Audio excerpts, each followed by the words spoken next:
Tujuan pembelajaran mahasiswa mampu menguasai fondasi saintifik pada materi katabolisme asam amino. Prosedur kerja. 1. Baca dan pahami materi pembelajaran mengenai katabolisme asam amino.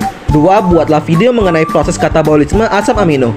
3. Rekam penjelasan mengenai materi tersebut. Dan 4. Edit video pembelajaran semenarik mungkin.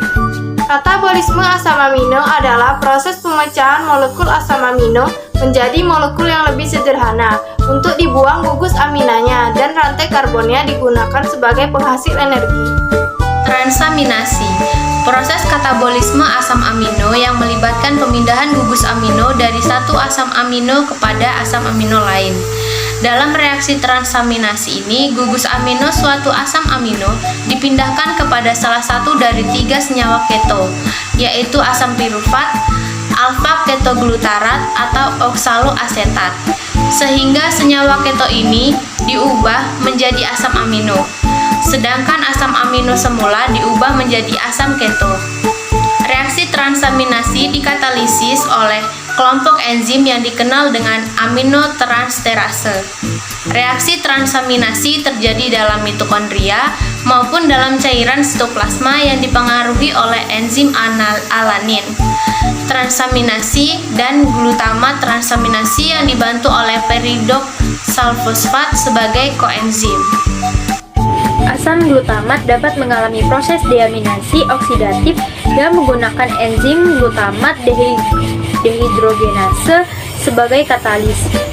Dalam reaksi ini terjadi proses asam glutamat melepaskan gugus amino dalam membentuk NH4+. Selanjutnya, ion amonium akan masuk dalam siklus urea.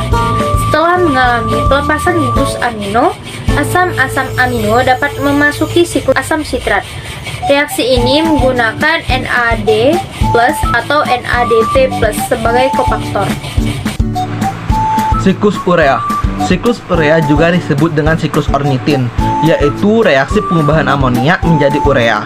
Terdapat 5 tahap reaksi dalam siklus urea, yaitu sebagai berikut. Yang pertama, pembentukan karbamoil fosfat. Reaksi ini terjadi di dalam matriks mitokondria hati. Dalam reaksi pembentukannya, karbamoil fosfat ini 1 mol amoniak bereaksi dengan 1 mol karbon dioksida dengan bantuan enzim karbamoil fosfat sintetase. Reaksi ini membutuhkan energi karena reaksi ini melibatkan 2 mol ATP yang diubah menjadi ADP. Berikut reaksinya. Reaktan CO2 plus NH3 plus 2 ATP menjadi produk karbamoil fosfat plus H3PO4 plus 2 ADP. Tahap yang kedua yaitu pembentukan sitrulin. Reaksi kedua adalah pemindahan gugus karbamoil dari karbamoil fosfat ke ornitin dan memisahkan gugus fosfat. Produk reaksi ini ialah sitrulin. Reaksi ini dikatalisis oleh enzim ornitin transkarbamoilase yang terdapat pada bagian mitokondria sel hati. Berikut reaksinya. Jangan reaktan ornitin plus karbamoil fosfat menjadi produk sitrulin plus H3PO4. Tahap reaksi yang ketiga yaitu sintesis argininosuksinat, yaitu dalam reaksi ini sitrulin bereaksi dengan asam aspartat untuk membentuk argininosuksinat. Reaksi ini dikatalis oleh enzim argininosuksinat sintetase. Dalam reaksi tersebut, ATP merupakan sumber energi dengan cara melepaskan gugus fosfat dan berubah menjadi AMP. Berikut reaksinya. Reaktan sitrulin plus asam aspartat menjadi produk argininosuksinat. Tahap yang berikutnya yaitu pemecahan argininosuksinat. Dalam reaksi ini, argininosuksinat dipecah menjadi arginin dan asam fumarat.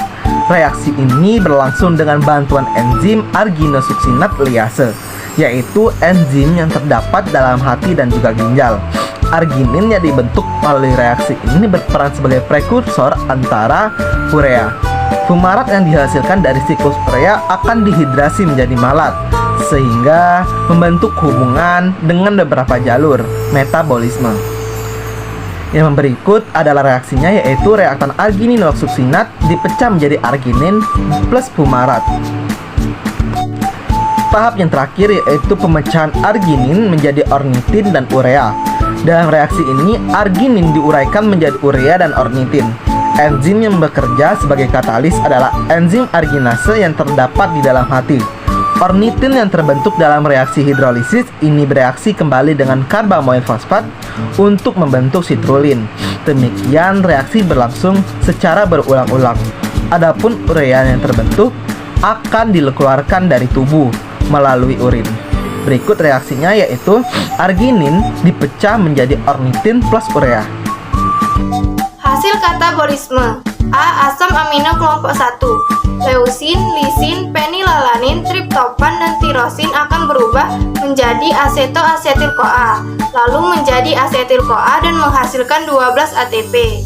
B. Asam amino kelompok 2. Isoleusin, leusin, treonin, dan triptofan akan berubah menjadi asetil-CoA dan menghasilkan 12 ATP. C.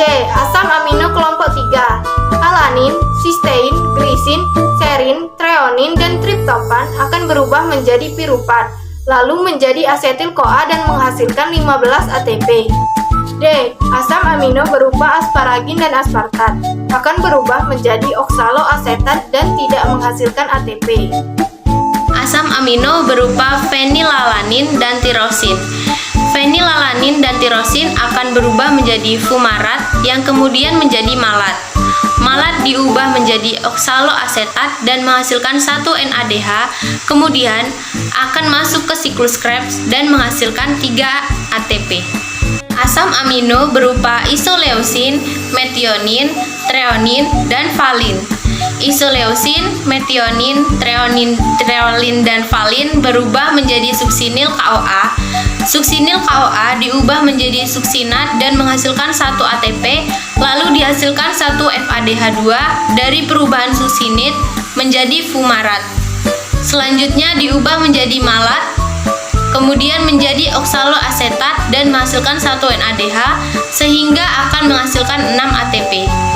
Asam amino berupa arginin, glutamin, histidin, dan prolin.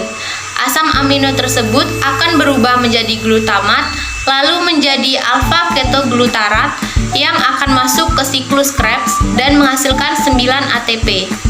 Jadi, energi yang dihasilkan pada katabolisme asam amino adalah sebanyak 57 ATP. Ya, asam amino adalah protein yang sudah dipecah melalui proses metabolisme menjadi molekul-molekul kecil yang akan diserap dan diedarkan oleh seluruh tubuh. Contoh sumber makanan yang mengandung protein ialah telur, ikan, dan juga susu. Katabolisme asam amino adalah proses pemecahan molekul asam amino menjadi molekul yang lebih sederhana.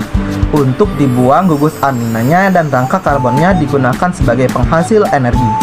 Tahapan katabolisme antara lain yaitu transminasi, deaminasi oksidatif, dan siklus urea, yang mana jumlah energi keseluruhan yang diperlukan dalam katabolisme asam amino adalah sebanyak 57 ATP.